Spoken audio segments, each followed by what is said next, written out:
UTI urinary tract infection மெயினாக கிட்னியை பாதிக்கக்கூடிய இன்ஃபெக்ஷன்ஸ். யூடிஐயில் என்னென்ன சிம்டம்ஸ் வரலாம் அப்படின்னு பார்த்தீங்கன்னா, யூரின் போகிறப்ப எரிச்சல் பயங்கரமாக வர்றது, ஃபீவர் வர்றது, அப்புறம் அடிவயிறு வலிக்கிறது, டயர்டாகிறது, இந்த மாதிரி தொந்தரவுகள் வரலாம். யூரின் இன்ஃபெக்ஷனை எப்படியெல்லாம் ப்ரிவென்ட் பண்ணலாம்? நம்மளோட பர்சனல் ஹைஜீன் இம்ப்ரூவ் பண்ணுறது, அதாவது ஹேண்ட் வாஷ் ஃப்ரீக்வெண்ட்டாக யூஸ் பண்ணுறது, கைகாலை ப்ராப்பராக க்ளீன் பண்ணுறது. யூரின் இன்ஃபெக்ஷனை டயக்னோஸ் பண்ணுறதுக்கு வேலைமால என்னென்ன ஃபெசிலிட்டிஸ் இருக்குது அப்படின்னு பார்த்தீங்கன்னா, அல்ட்ராசவுண்டு இல்லாட்டி சிடி ஸ்கேன் அந்த மாதிரி பண்ணலாம். அப்புறம் யூரினுக்கு மைக்ரோஸ்கோப்பி இல்லாட்டி கல்ச்சர் அனுப்பி கரெக்டான ஆன்டிபயோட்டிக் கொடுத்து வியாதியை சரி பண்ணலாம்.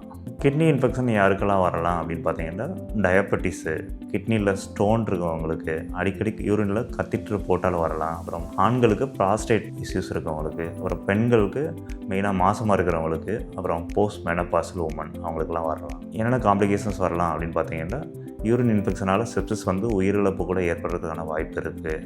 அதுக்கப்புறம் யூரினில் திரும்ப இன்ஃபெக்ஷன்ஸ் மறுபடியும் வர்றதுக்கான வாய்ப்புகள் இருக்குது. இதனால் கிட்னி ஃபெயிலியர் ஆகிறதுக்கான வாய்ப்புகள் அதிகம்.